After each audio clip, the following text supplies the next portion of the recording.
Hey everybody, Wayne here.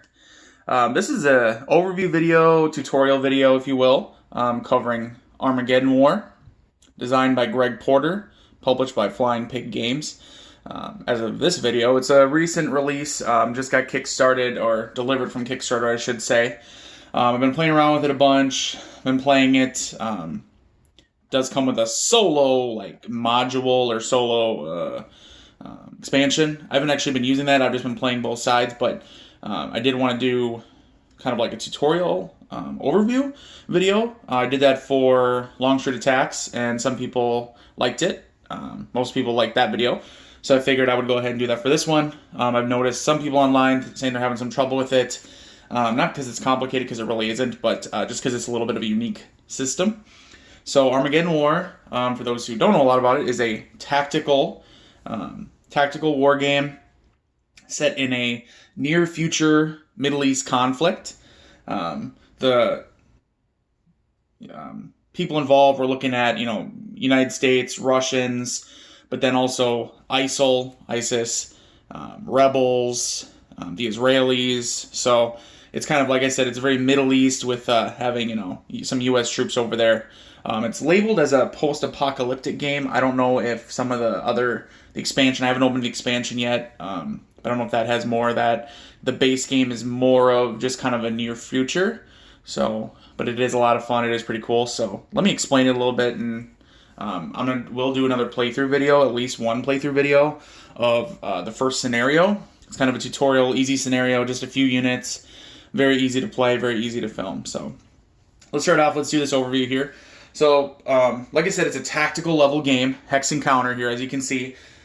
Standard Flying Pig Games quality, and I don't mean to brush that off because, honestly, the counters are beautiful. They're huge. I think I'm going to say they're 1-inch counters. They're nice and big, lots of artwork, super thick. The map is mounted. Kind of hard to tell maybe from the angle, but this is I don't have any plexi on here because it's just a mounted map. Very big. It's a 22 by 32, whatever it is, 22 by 34 map.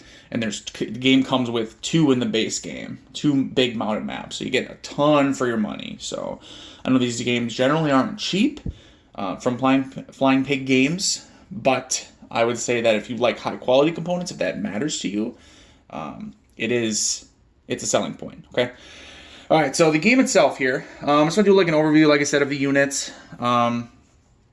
Let's see. Let's start off with just the actual combat units here, and then we'll get into a little bit of the gameplay. So, with the combat units here, as I was showing you, there's a lot on here, but it's really not complicated. So we're looking at a rebel. So the flag, you'll see the nationality flag in the corner. That's rebel. Those are the ISIL forces here. It'll tell you up top what formation it's part of that nationality. So basically what it'll do is each scenario will have, so maybe it'll have the rebel forces, like the first couple scenarios, rebel forces versus ISIL forces. Now the rebels are just the rebels. They don't have subset formations. It's basically just rebel. But when you get into the other nationalities, they do. So, as you can see right here, so ISIL, these are both ISIL forces, so they'll be on the same side. Unless there's later scenarios, maybe they're not, I don't know. But basically they'll be on the same side. But the formation name, so the Shadada and the Salah, sorry, I'm sure pronouncing all these horribly, but those are 2 different formations. So this game runs on a chit pull. And so when you are pulling from, as we've seen in other games, and you got your little cup of chits, you shake them up, and you're pulling from them, you're going to get something specific. So you're going to get, okay, you pull this one, ISIL, and then it's the Salah. Boom, you can activate all your Salah formation units, but not your Shadada. I'm sorry for butchering the pronunciation. Anyway, pretty simple chip pull activation in the game. So that's what that is on the counters there, on the unit counters. So going around, you can see the lightning bolt here. These are all green. I should have other colors if I can find them. Let me dig them out of here. Sorry about that.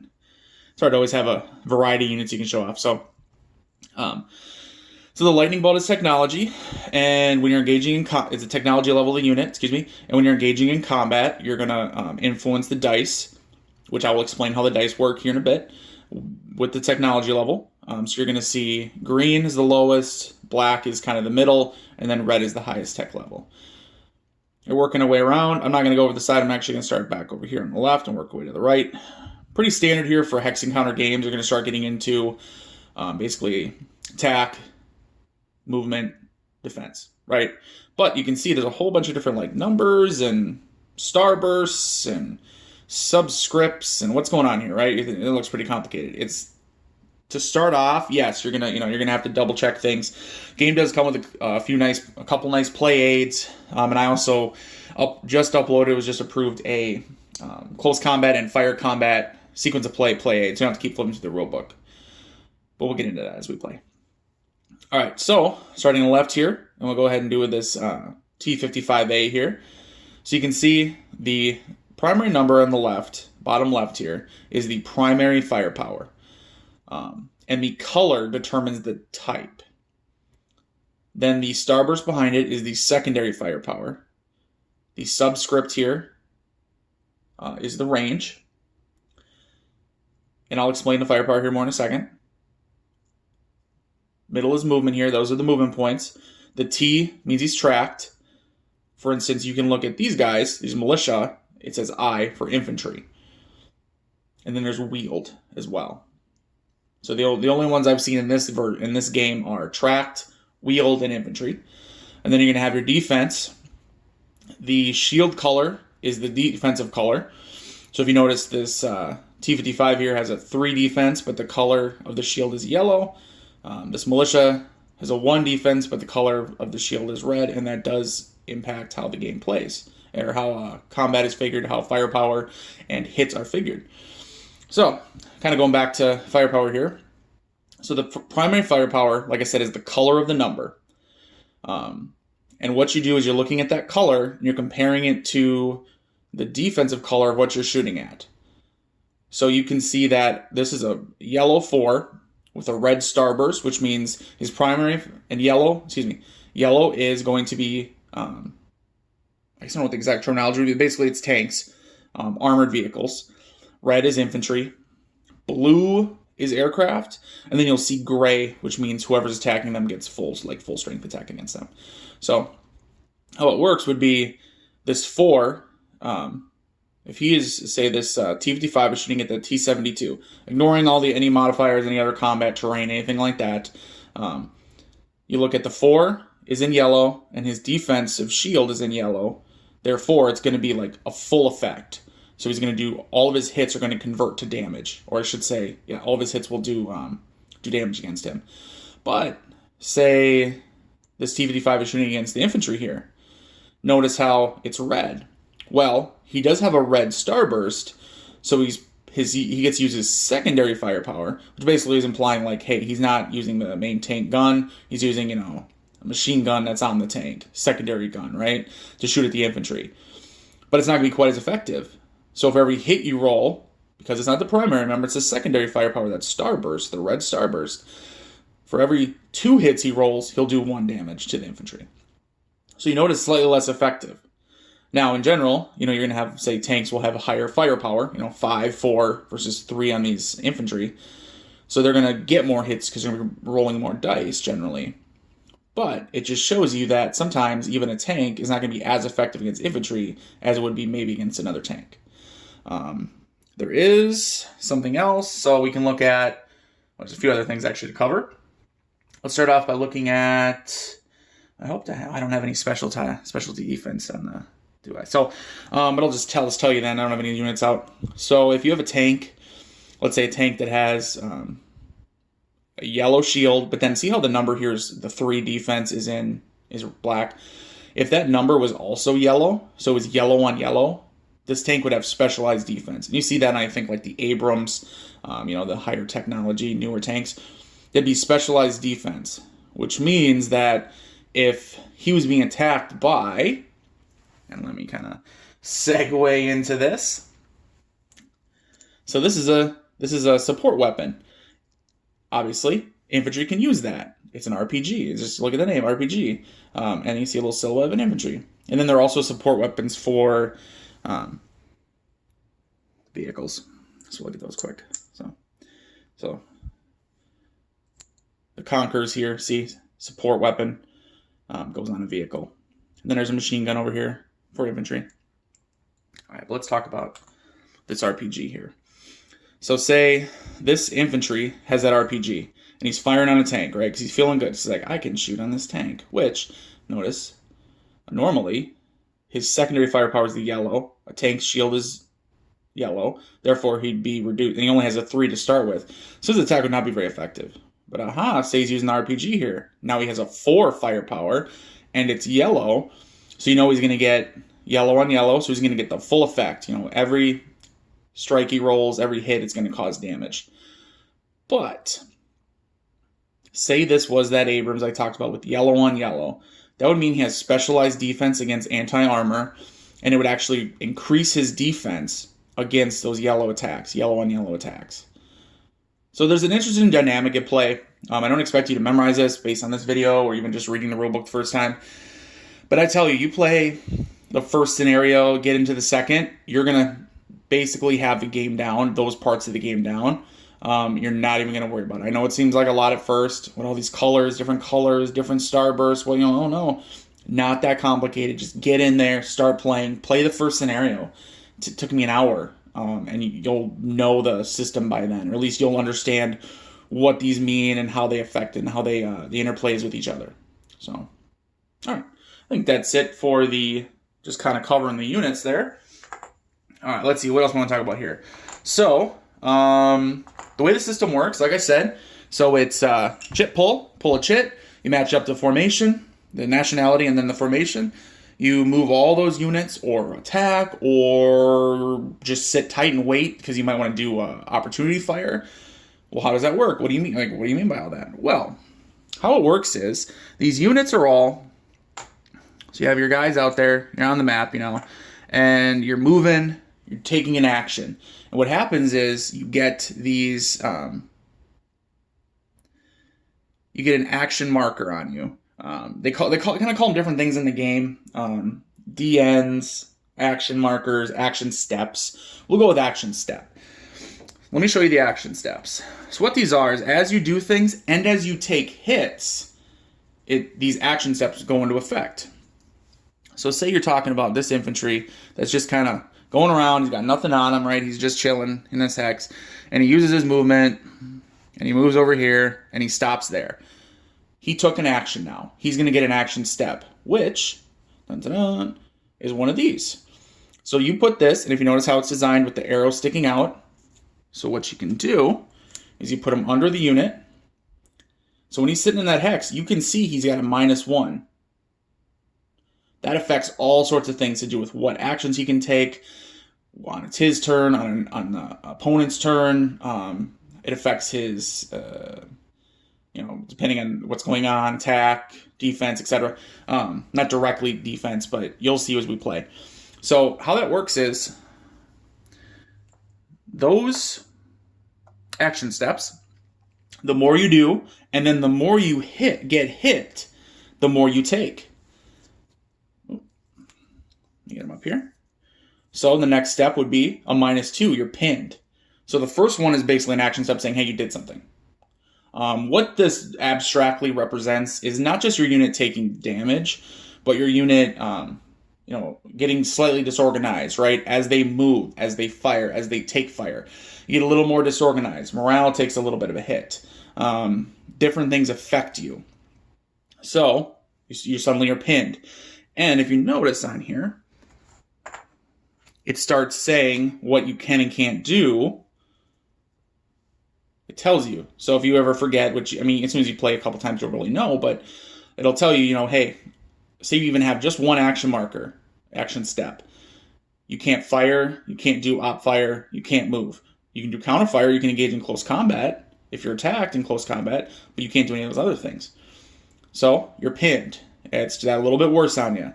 Oh, and then the next one, it goes up down to shaken, -3. And that's going to start really hurting you on when you want to do things. when you want to perform actions, when you're going to be involved in combat, you want to do counter fire, things like that. The worse off you are, the worse off your unit is, the harder it is for you to do certain things. What can happen though is, so say you're at Shaken, so you've actually been, and say let's do our infantry for an example. He moved at an action here, so he has one action step for moving. Oop, zoom in there. All right, so he has one action step for moving. Let's say he goes ahead and he gets shot at, and he takes 3 hits. So what you do is that green -1 would be the first hit, would turn that green to a yellow pinned. The second hit would turn the yellow to the blue shaken. But remember, now there's a third hit. Now you start doing direct damage to that unit. So now that unit, not only is he going to have that shaken marker placed on him, but he's then going to be flipped over or reduced, and now he's on his reduced side. So this unit's in bad shape. His morale's busted, disorganized, and he's hurting. And you can never recover from being reduced in the game. At least not turn to turn. But you can recover your action steps. Well, how does that work, Wayne? Let me explain. So, say he only had the one action step. Let's go back. Pretend this infantry here only had the one on him. So he's sitting green. He had moved during the opponent's turn. Nobody did anything. Nobody hit him or was able to give him any hits, anything like that. So he's sitting there with the green. His turn rolls around. Depending on the situation in the game, which I'm not going to go into in detail, but basically what it would mean is that you automatically recover 1, so you reduce by 1 your action steps, and then depending if you're in defensive terrain, if there's enemy units that can't see you, you may reduce multiple steps in one turn. So my turn rolls around, I'm pulling the chit, I get the rebels, he only has the 1, that's an automatic reduced, so that 1 is taken off him, and he's good to go. He can do whatever he wants. Say it had been at pinned here. It's at -2. And I'm looking at him here, and say there's an enemy unit, right over here. So you can see him. He's within range. He's 1 step away, or 1 hex away, and he has a range of 1. His turn comes, the rebel's turn comes. He gets his automatic 1, so that reduces it to the green, the -1. But he's not in any defensive terrain. That's clear terrain. The enemy can see him and can attack him. He's within line of sight. So there's no other recovery. So it's just that 1. If that unit had even been over here, or say he wasn't in this, he was in urban terrain over here, he'd get to recover multiple.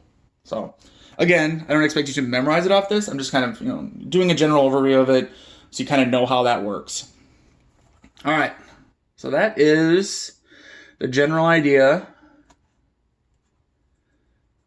of the action steps. Now let's go into the dice and combat a little bit.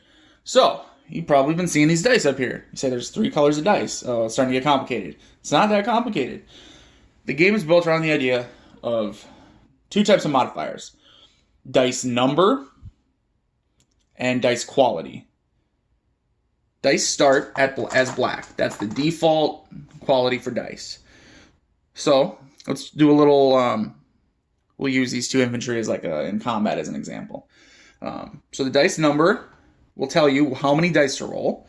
And then the dice quality can change. So you might go from black to red, which are the higher quality, or from black to green, which are lower quality.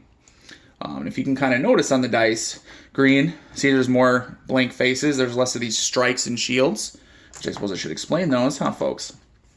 So very simple. The dice will have 2 different icons, strikes and shields. Strikes convert into hits depending on the firepower type, and then shields can possibly be hits during counterfire.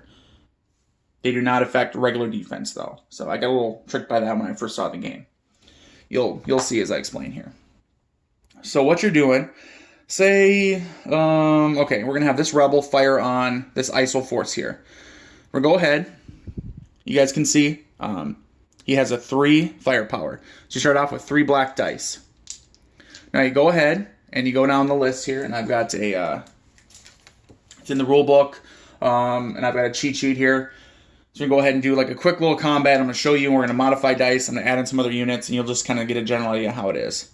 So declaring our target. Some say this rebel is firing on this ISIL infantry. Range 1 away, so no problems there. The game does include things like factoring in for close range or extended range, which allows you to change. It will influence the dice quality. So remember, they'll change the color of the dice. Right now with infantry, though, they don't get a close range bonus because their range is only 1. But if you had, usually you can see that with, say, a tank here. Notice remember his range is 5. Next to the firepower, the subscript here is 5. So he, if he was within, I believe it's half or less, he could get a bonus to his dice. But we're just doing these 2 infantry, so pretty simple. All right, so we have these still. So you have the 3. Now you look at the actual firepower of the attack, which is the base firepower. Remember, his attack is 3, so that's 3 here, minus the defense of the unit he's shooting at, which is a 1. So you lose 1 die.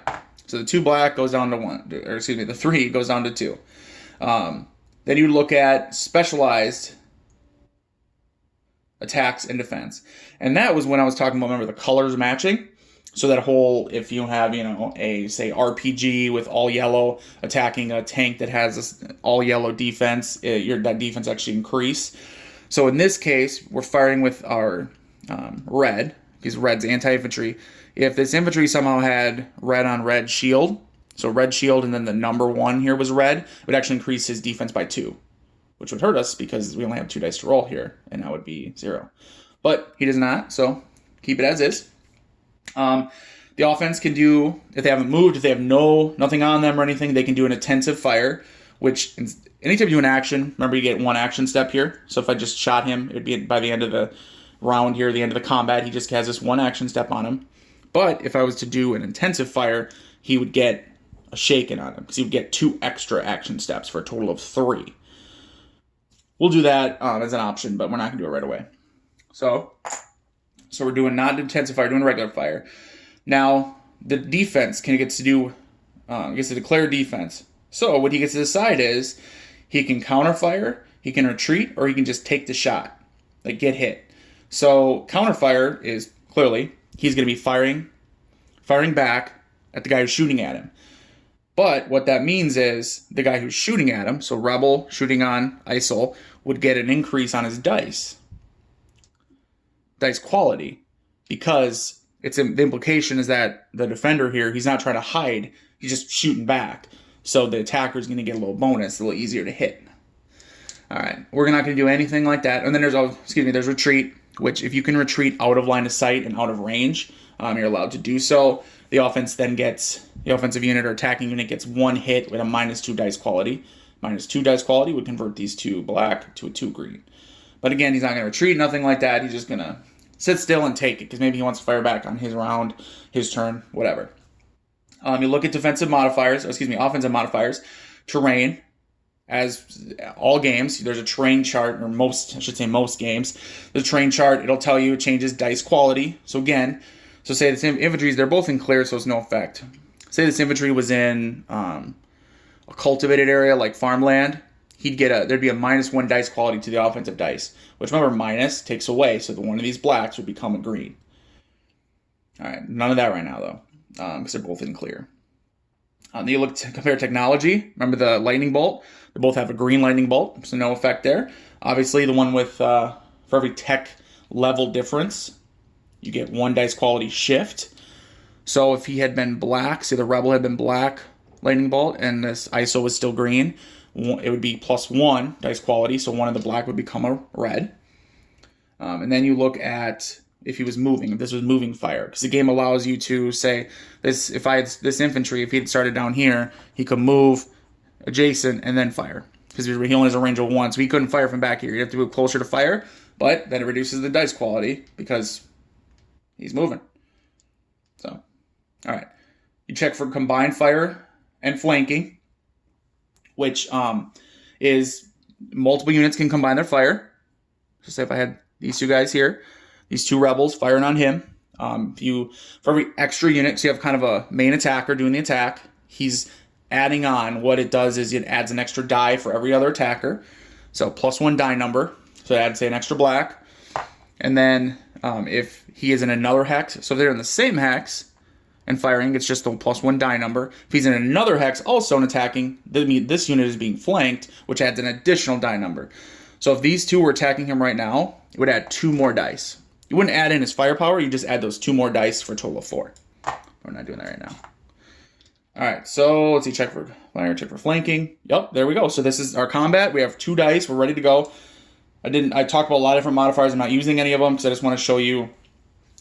This is right here. So let me get my little dice tower over here. You guys can see that. Yep. All right, let's go ahead and roll them. All right. So you can see I rolled 1 strike and 2 shields. So remember, the shields only matter when you're doing counterfire, which that defending unit did not do counterfire during this combat.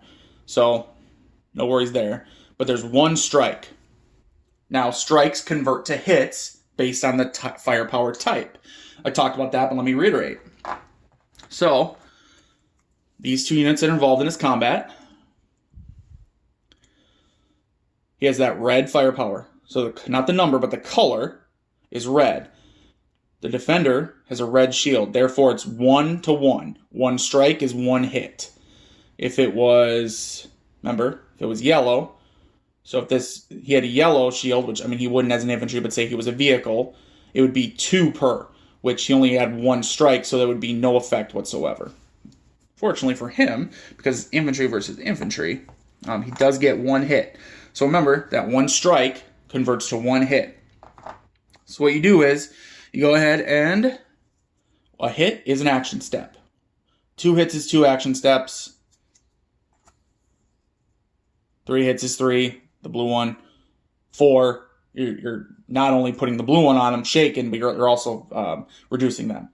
If they take 5 hits, any unit's destroyed, because units have a main side, reduced side, and then they're eliminated. They're destroyed. So he would go ahead. He would get an action step for being hit once.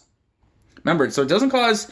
Notice how it didn't cause direct damage right away. So even though he's hit, it just reduces his readiness, you could say, by giving him that -1 action step, the green action step. Now, then you say, our rebel, he took an action. His action was to engage in fire combat. Therefore, he also is given an action step. You're always given an action step whenever you do anything. So this turn would end with both of them with 1 action step.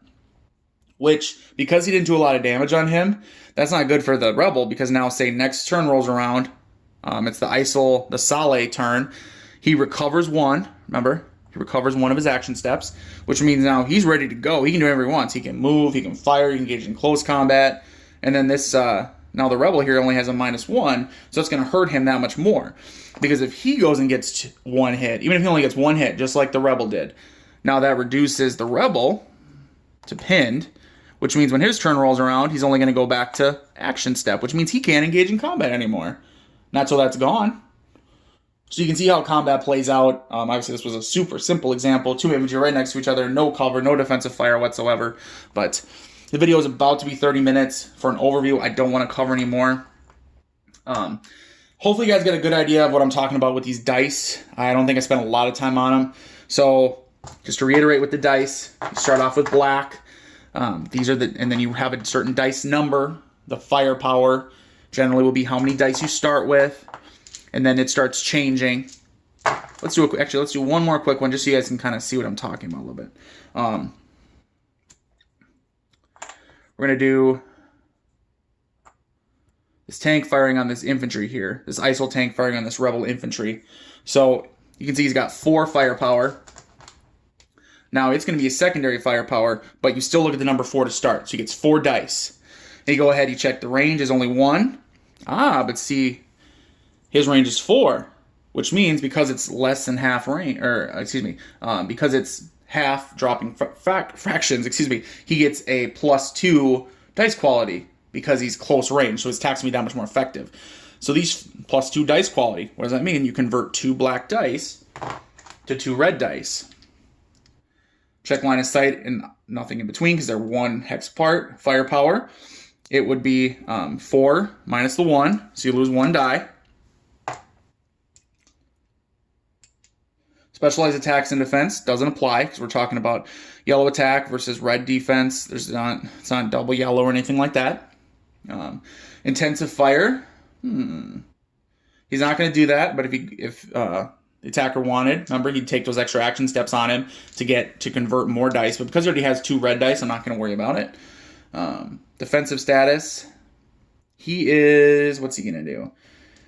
And I'll see, even he can't retreat at this point because he outranges him. He's going to sit there and take it. Or should I do action? Should I do defensive fire? Or excuse me, counter fire. Nah, we're not going to do counter fire.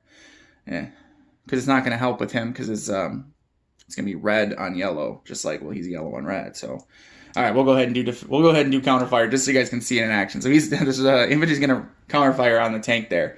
All right, so go ahead and determine offensive modifiers. The defender's terrain, they're in clear terrain, so no effect. Technology, he's actually green on green here, so no change there. Not moving, he didn't move, so no moving fire. No combined fire, no flanking, nothing like that. So we're going to do our attack with counter fire. Now remember, we've gone up here to 2 red dice and 1 black. So let's see what we get. All right, so 1, 2, 3, 4, 5 strikes and 2 shields. So those 5 strikes, that's not 5 hits, though. You say, well, why not, Wayne? Aha, I bet you just remembered. Because this tank, his secondary firepower is red, which is what he's using to fire on the infantry, who's red. And when you do a secondary firepower, so red on red here, it's actually 2 strikes per hit, not 1. So 1, 2, 3, 4, what do we get? 5 strikes. That's only 2 hits because you dropped the fraction. So those 5 divide by 2, you're going to get 2 hits. So this infantry is going to take 2 hits on him. Okay, then you look at the counterfire, which his counterfire would be, he has 2 shields here. And how is counterfire determined? If attack number and defense shield are the same, so counterfire is, and the attacker actually got a +1 defensive quality. I totally forgot that. That was on me. So actually, so I can rewind a little bit, that 1 black actually should have been a red because the defensive quality was up by 1 for the attacker. Rolling it just to see. All right, so actually it turned out to be better for the defender. Oops. But you normally, just to get it right. So normally it's a +1 dice quality for the attacker's attack because remember, the defender's not trying to hide, he's shooting back. So, but we'll just go with what happened. It's fine. All right, so roll for hits as normal. Defender gets his shields on the dice as strikes. And he inflicts attacks on the attacker equal to the defender's firepower minus the attacker's defense value, minus any action DNs or action steps, and minus 1 of the attacker's defensive terrain. So what that means is you look at the 3, his 3 attack for infantry, minus the 3 defense, which means 0, which means he would have no effect. So he should never counterfire on a tank, basically, is what we just learned right there. Okay, so that's an idea of counterfire. Say it was, he would have been counterfiring against another, where'd my other infantries go? Infantry here, it'd be the 3 minus the 1 of the defense. And then what is it again?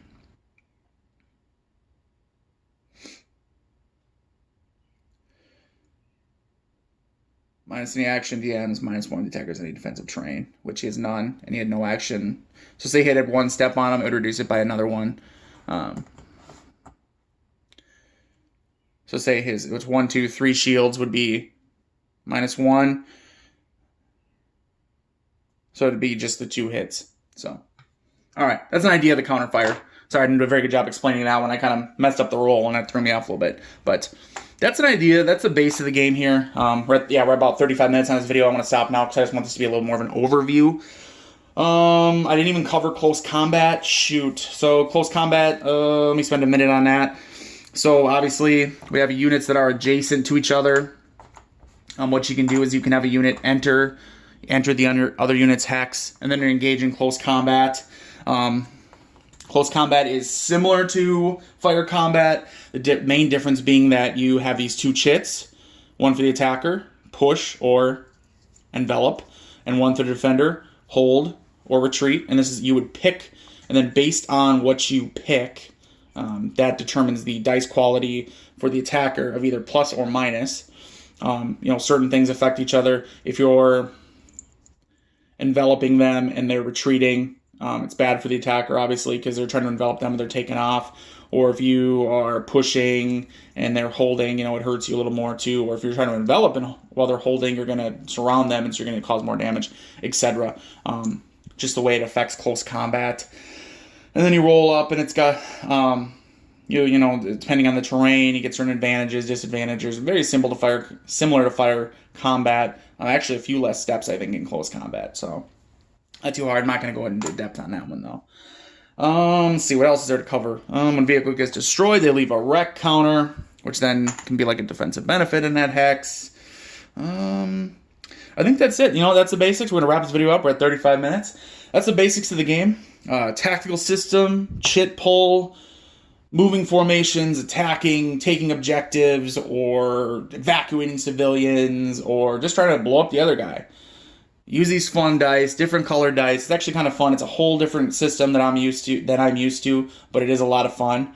I'm going to do at least one playthrough video of the first scenario, at least a couple turns, so you guys can get an idea of what the game is all about in action instead of me just kind of explaining it on this board. But until that next video, thanks for tuning in, guys, and I'll see you later.